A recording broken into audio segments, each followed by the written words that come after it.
Olá, uma excelente noite. Hoje um dia atípico para uma live aqui no canal, porém um assunto muito bacana. Boa noite, professor Samuel, seja muito bem-vindo. Boa noite, professor Nildo Moraes. Hoje vamos falar de um tema bastante importante. Inclusive, a gente vai analisar, né, a estrutura de como o São Tomás de Aquino trabalhava com seus alunos na escola da escolástica durante a Idade Média, né? Então, a gente não vai somente ver a parte teórica, a gente vai ver um pouquinho da parte prática, né? Como que ele dividia a Suma Teológica, né, que é o livro dele, que é este aqui, né? São 5 tomos, são milhares de páginas, né? E ele sintetizou toda a grande parte da filosofia e da teologia, inclusive com Santo Agostinho e outros membros fundadores da igreja, nesse livro, né? É neste livro que ele usava para debater e para ensinar os futuros teólogos durante a Idade Média, professor Nildo. Perfeito, mestre. Olha só, para quem está assistindo pela primeira vez, eu sei que a grande maioria já ouviu falar em São Tomás de Aquino, né? Um grande filósofo, teólogo, né, da Igreja Católica da Idade Média. Agora, para as pessoas, para nós familiarizarmos, professor, alguém que esteja assistindo pela primeira vez, que já tenha ouvido falar sobre São Tomás de Aquino, mas podemos dar, assim, falar um pouco, pequeno resumo de quem foi São Tomás de Aquino? Claro, com certeza, né? Vamos ver, então, um pouco do contexto histórico, né? Do São Tomás de Aquino. O que a gente tem de importante na live de hoje, né? É que o São Tomás de Aquino, ele é o principal pensador da segunda grande escola filosófica da Idade Média. Por quê? Porque a primeira foi a patrística, né? E à medida em que uma escola filosófica ela vai perdendo força, surge outra. Então, a escolástica é a segunda grande escola da Idade Média, né? E como a gente sabe, na Idade Média havia a predominância da Igreja Católica em quase todas as áreas, e sobretudo na área educacional, né? E em razão disso, a gente vai estar abordando hoje uma pequena parte da Suma Teológica, né? Que está voltada àquilo que é conhecido como sendo a teoria da justiça, doutrina da justiça, né? Então, este é o livro, são 5 tomos, né?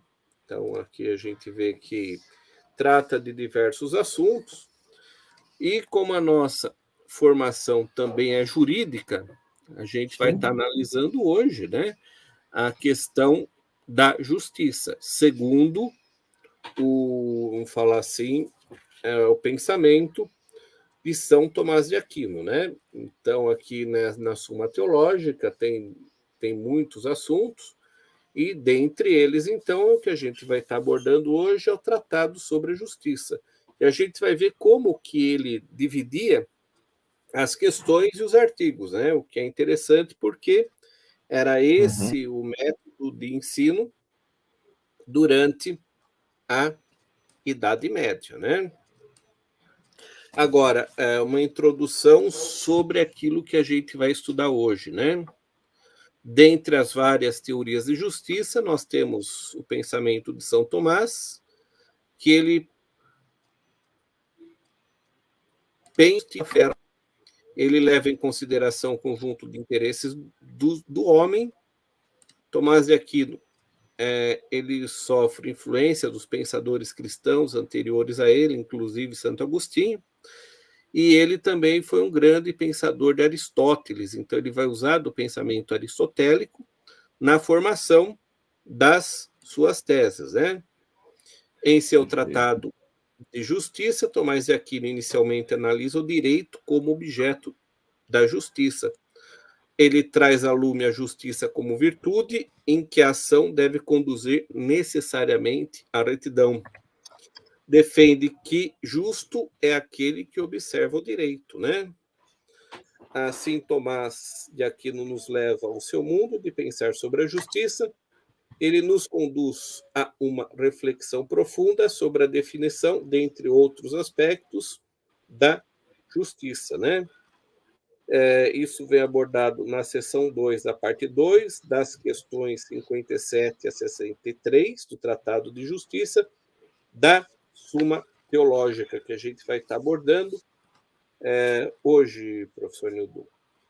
Professor, teria como Perfeito. colocar as páginas... Eu estou abrindo aqui, mestre, porque do PDF direto aqui, eu não consegui. Então, eu estou entrando aqui, achando ela aqui em PDF, mais direto aqui de um site, né, de uma janela do Google Chrome, para que eu Bom, enquanto isso, então, vamos aproveitar e falar um pouco conseguindo compartilhar sobre a vida de São Tomás, né? Então, olha só. Com certeza. Esse aqui é o PDF, tá, pessoal, do livro, caso vocês queiram, tá? E se eu for ficar passando aqui, vai ser muito extenso. O livro, como o professor mencionou, tem milhares de páginas. Então, só para vocês terem uma ideia, tá? Eu vou buscar aqui em uma outra fonte para que eu consiga compartilhar. E Bom, o professor então, tem aí o material, né? Mas, por favor, professor, sim. pode... Então, enquanto isso, professor Nildo, falar um pouquinho da vida de São Tomás, né? Perfeito. Ele nasce na Itália em 1225. Ele era membro de uma família aristocrática. Aos 10 anos, ele já lia e escrevia perfeitamente e estudava também o latim, né? Aritmética e gramática. Ainda jovem, conheceu grande parte dos evangelhos e sempre, desde jovem, se mostrava uma inclinação às reflexões, né? Ele foi estudante de filosofia na Universidade de Nápoles, onde ele conhece a recém-fundada Ordem Dominicana, que encarna o ideal de pobreza e renovação moral da Igreja. Tomás de Aquino, no meio acadêmico, consagra-se pelo estudo das artes liberais. Quais são as artes liberais? A gramática, a retórica e dialética, a aritmética, a geometria, a astronomia e música. Contrariando as expectativas de sua família, São Tomás de Aquino resolveu se fazer dominicano e ser defensor da causa dos irmãos mendicantes. São Tomás de Aquino, sob oposição da família, sai da Itália e vai para Paris para continuar os seus estudos, né?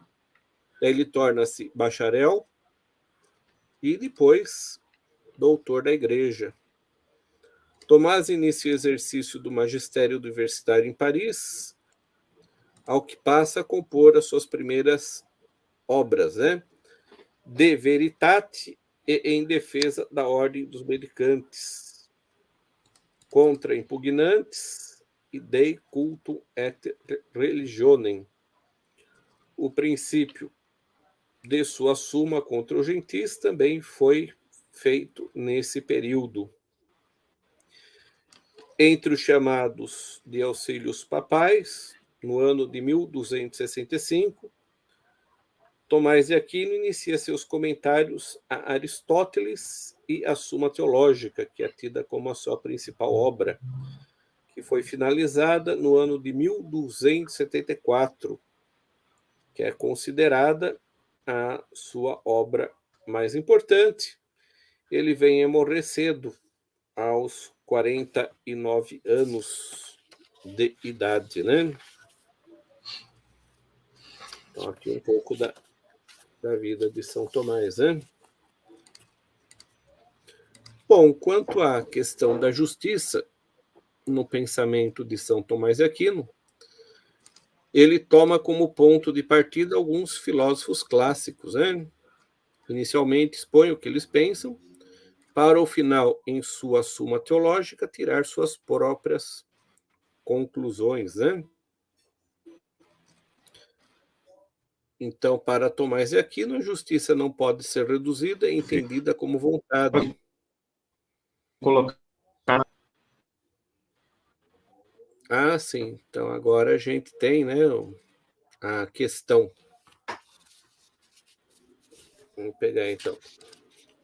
Isso aí, tá na tela aí, se o senhor quiser Ah, sim. Então, comentar. vamos trabalhar agora, então, né, com a questão 57, né? Tratado sobre a justiça, né? Isso, questão Isso mesmo. 57 do direito, né? Isso. Então, olha só. Então, aqui a gente verifica, né, como que ele escrevia os seus ensinamentos. A gente vê que é de uma maneira completamente diferente ao que a gente estuda nos dias atuais, né? Então a gente analisa aqui que ele escreve de uma maneira bastante lógica. Sim. Então aqui, questão 57 do direito. Então ele está falando para a gente o que ele vai trabalhar, né? Então, olha só, consequentemente ao tratado da prudência, devemos tratar da justiça, sobre a qual há 4 pontos a considerar. O primeiro é sobre a justiça, o segundo sobre as suas partes, o terceiro sobre o dom a ela pertinente, o quarto sobre os preceitos pertinentes à justiça. Ora, sobre a justiça há 4 questões a estudar.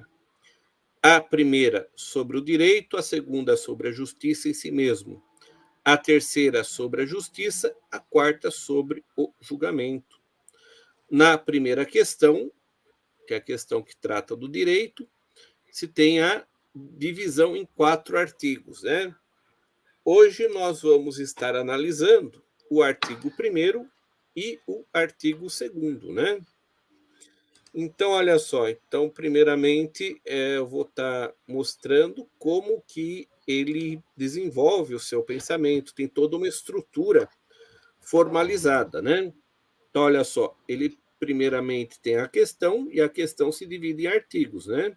E os artigos, eles vão se dividir em pontos contrários e na posição que é defendida por São Tomás de Aquino, né? Então, aqui, artigo 1º, se o direito é objeto da justiça.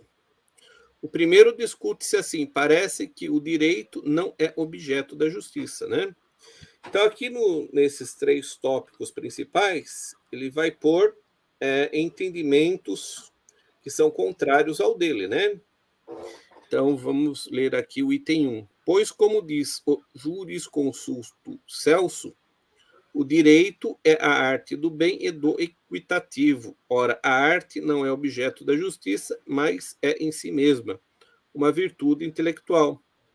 Logo, o direito não é objeto da justiça.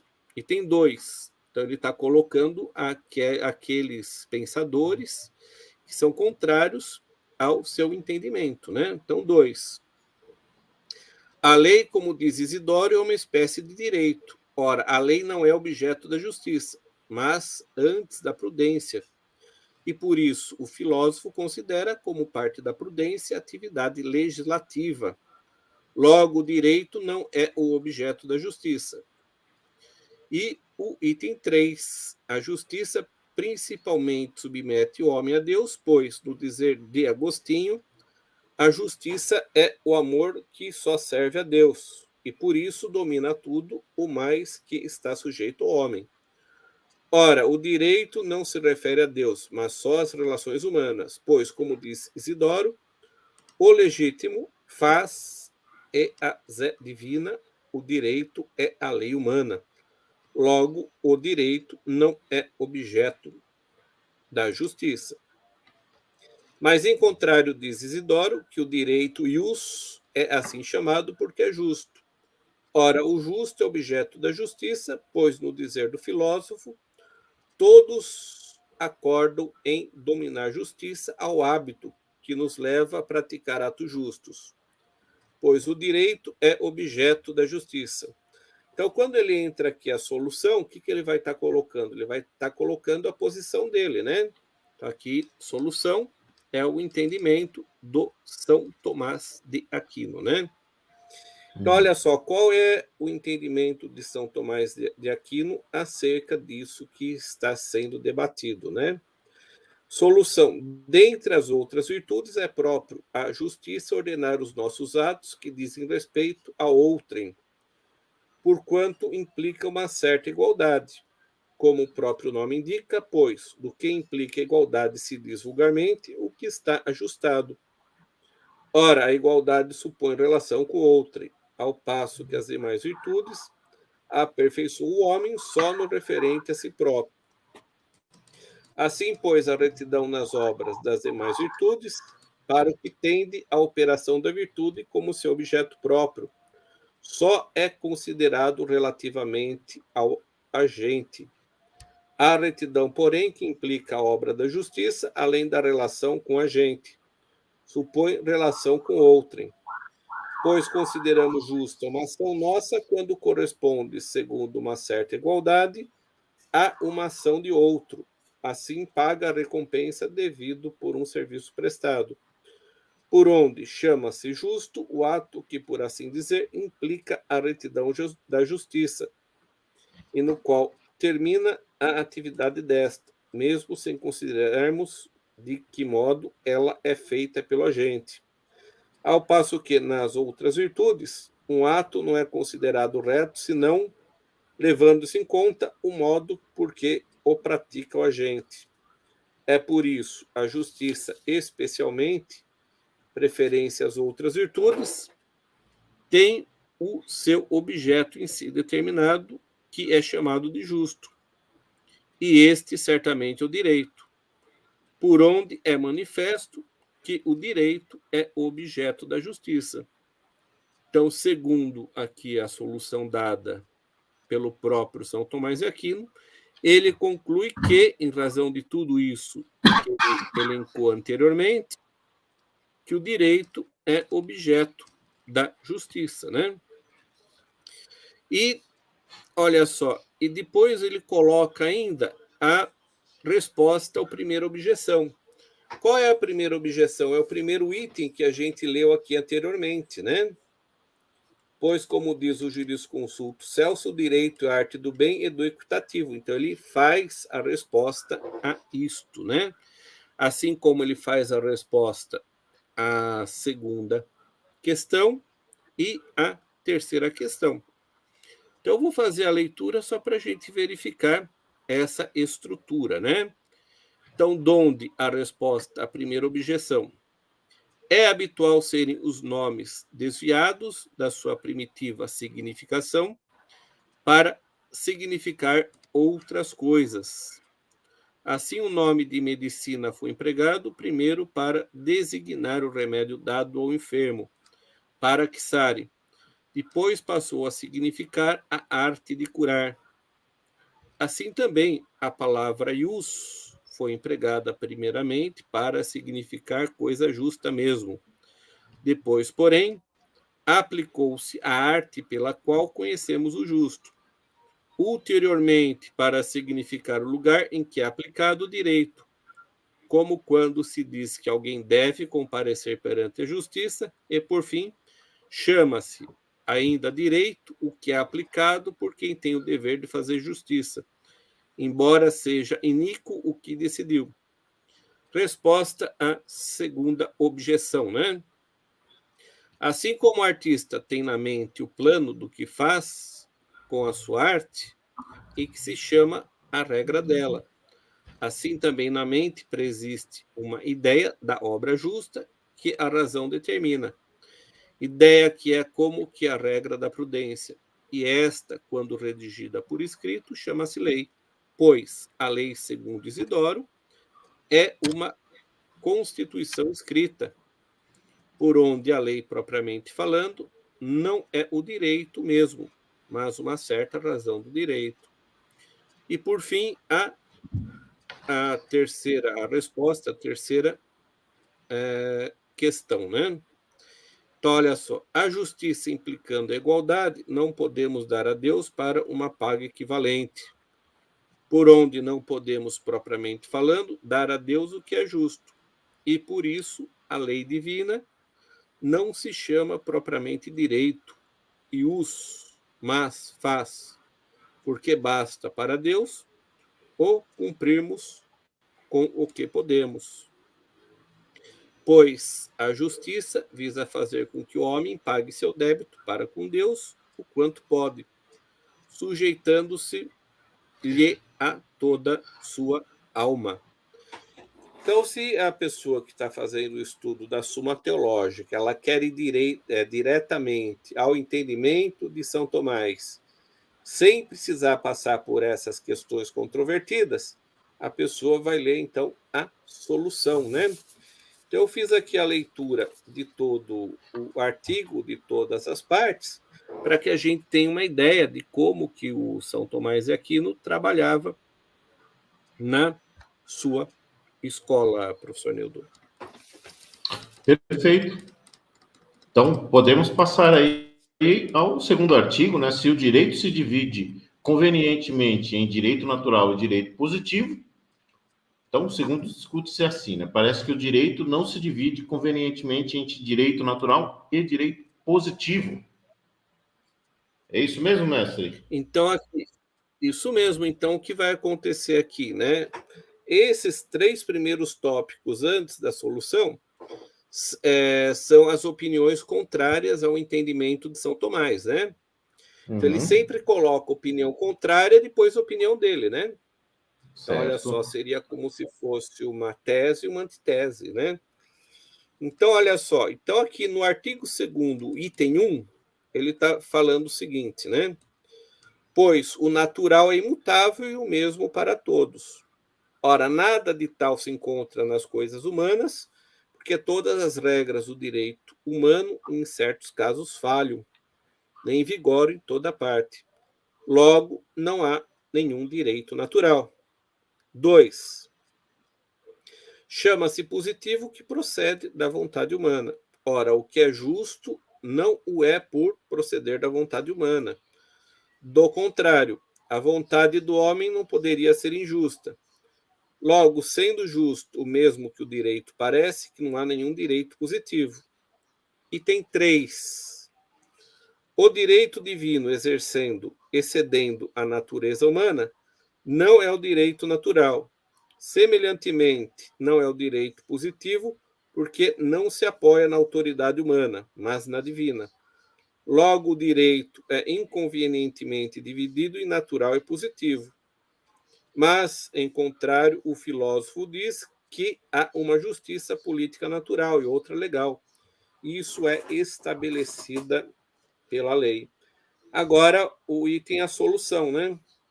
A solução é o entendimento de São Tomás de Aquino sobre o tópico que está sendo discutido no item 2. Então, vamos aqui à solução.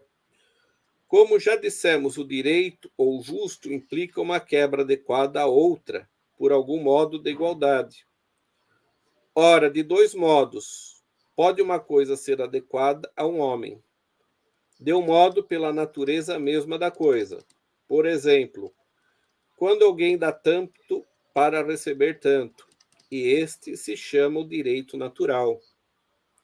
De outro modo, uma coisa é adequada ou proporcionada a outra, em virtude de uma convenção ou de um comum acordo. Por exemplo, quando alguém se julga satisfeito de receber tanto. O que pode se dar de 2 modos. De um modo por convenção particular, como quando as pessoas privadas firmam entre si um pacto. De outro modo, por convenção pública, por exemplo, quando todo o povo consente que uma coisa seja tida como adequada e proporcionada a outra, ou quando o príncipe que governa o povo e o representa assim o ordena. E este se chama direito positivo. Então, esse foi o entendimento dado por São Tomás de Aquino, né? E para a gente finalizar, eu vou agora dar a resposta à primeira objeção, que foi o item 1, que foi lido anteriormente. O natural ao ente de natureza imutável há de ser necessariamente tal, sempre em toda parte. Ora, a natureza do homem é mutável, por onde o natural ao homem pode às vezes falhar. Assim, a igualdade natural exige que o depositante lhe seja restituído o depósito, que se deveria observar sempre se a natureza humana sempre fosse reta. Mas, como às vezes se dá a vontade do homem, é má. Há certos casos em que um depósito não se deve restituir, a fim de que um homem de vontade pervertida não venha a usar mal dele. Por exemplo, se um furioso ou inimigo do Estado exigisse as armas que depositou. Resposta à segunda. A vontade humana, em virtude de um consentimento comum, pode determinar o justo, em coisas que por si mesmas, em nada, repugnam à justiça natural, e a tal se aplica o direito positivo. Por isso, o filósofo diz que o justo legal é o que, ao princípio, pode ser indiferentemente de um modo ou outro, mas, uma vez estabelecido, deve permanecer o que é, mas o que em si mesmo repugna ao direito natural. Não pode a vontade humana torná-la justo. Por exemplo, se extuísse que é lícito furtar ou adulterar. Por isso diz a Escritura: ai dos que estabelecem leis iníquas.